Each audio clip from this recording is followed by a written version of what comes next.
출애굽기 29장 1절에서 9절. 오늘부터 사흘간은 제사장 위임식에 관한 내용을 묵상하게 되는데요. 오늘은 그 첫 번째 날입니다. 하나님께서는 제사장 직분을 위한 의식을 치르게 하라고 하시면서 먼저 제물을 준비하고 회막문으로 이들을 데려다가 물로 씻기고 제사장의 옷과 관을 입히고 머리에 기름을 부으라고 지시를 하십니다. 하나님께서 제사장 위임식을 위해서 준비시킨 것은 숫송아지 1마리와 수양 2마리와 누룩 없는 무교병인데요. 이는 일반 제사와는 다른 특별 제사였습니다. 숫송아지는 제사장의 속죄를 위한 것이었고 수양 1마리는 번제용이고 다른 1마리는 화목제용이었습니다. 레위기 4장을 보면 제사장이 죄를 지었을 때 숫송아지로 속죄제를 드리게 하는데요. 이 제사장을 세우는 이 위임식에서 제사장의 죄부터 속죄하고 시작한다는 것은 인간 제사장의 한계를 보여준다고 하겠습니다.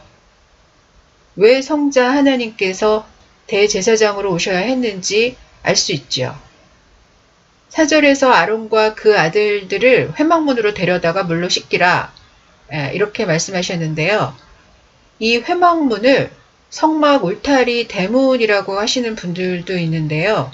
여기 회막문은 대문이 아니라 성소의 입구, 즉 성막 출입구를 얘기를 합니다.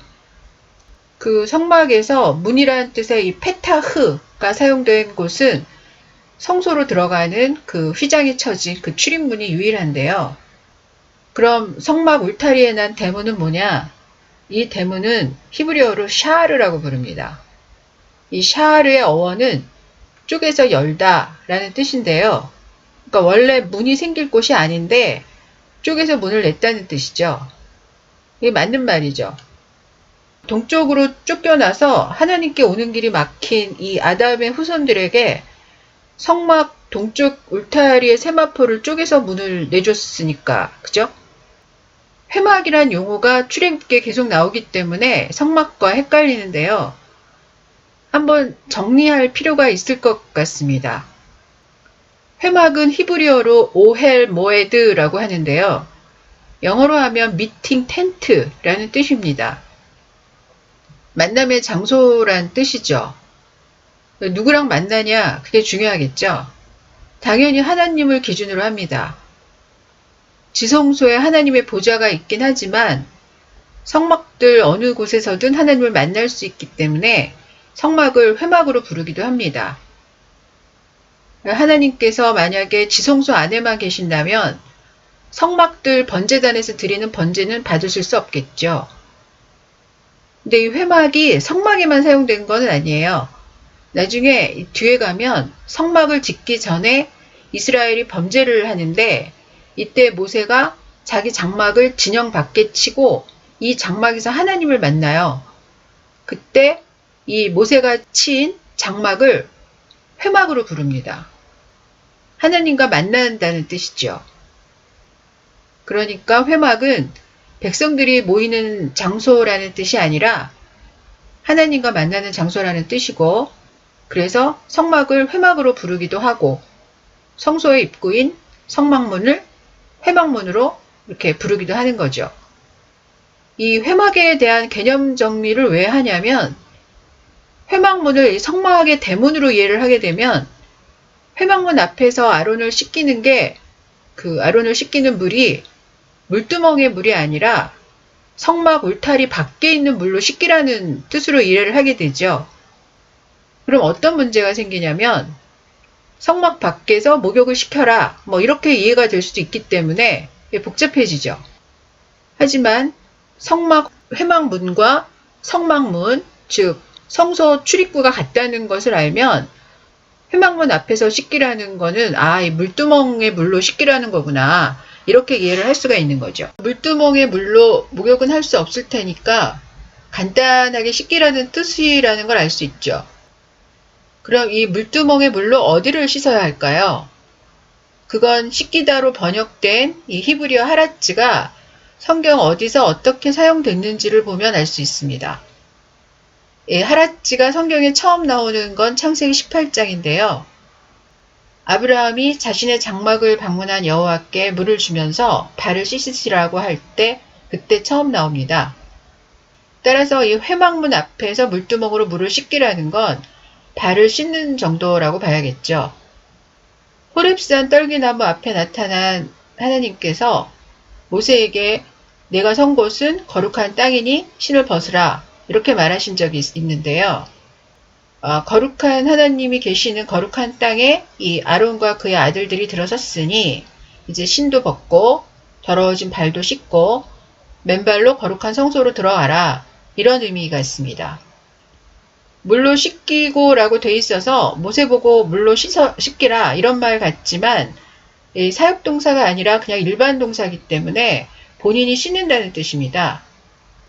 창세기 여호와께서도 그 스스로 발을 씻으셨기 때문에 제사장도 자기 발은 자기가 씻어야겠죠. 그 요한복음에서 예수님은 제자들의 발을 씻어주시면서 목욕한 사람은 이미 깨끗하니 발만 씻어도 된다 이렇게 말씀하셨는데요. 여기서 목욕한 자란 예수 그리스도의 의로운 옷을 입은 그런 사람을 뜻하기 때문에 이렇게 의롭게 된 사람은 발만 씻으면 된다 이런 뜻으로 보면 됩니다.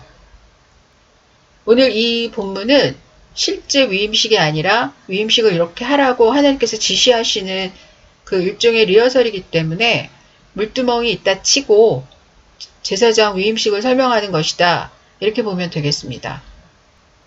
그 발은 스스로 씻었다지만 그 의복은 달라요.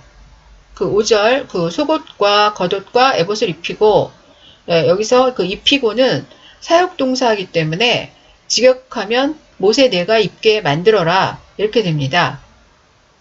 제사장의 옷을 입는 과정에서 중요한 거는 하나님께서 입도록 하신다는 거죠. 이는 우리도 마찬가지입니다.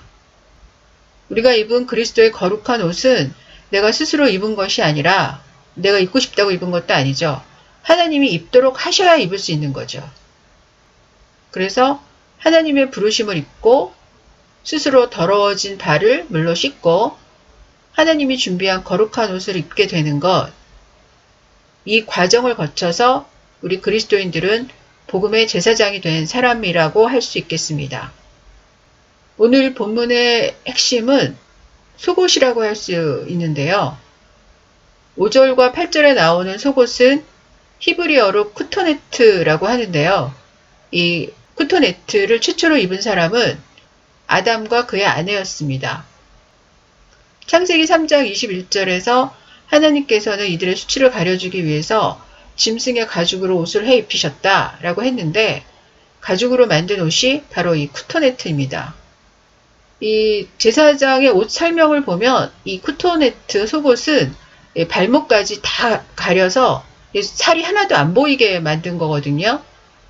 저는 이 아담이 입었던 옷이 타잔이 입었던 옷 같은 정도인 줄 알았어요. 근데 이 출애굽기를 통해서 다시 이게 역으로 비춰보면 아담이 입었던, 하나님이 아담에게 입히셨던 가죽으로 만든 쿠토네트는 손을 다 가리고 발목까지 가리는 그런 옷이었을 것이라는 생각을 하게 되죠. 그런데 아담 부부에게 그 가죽 쿠토네트를 입혔다, 이 입혔다와 오늘 본문에 아론과 그의 아들에게 이 쿠토네트를 입혔다, 이 입히다의 이 동사 형태가 똑같습니다. 이걸 보면 하나님께서 아론과 그 아들들에게 이 쿠토네트를 입히는 목적과 아담에게 입힌 목적이 같다는 걸 알 수 있죠.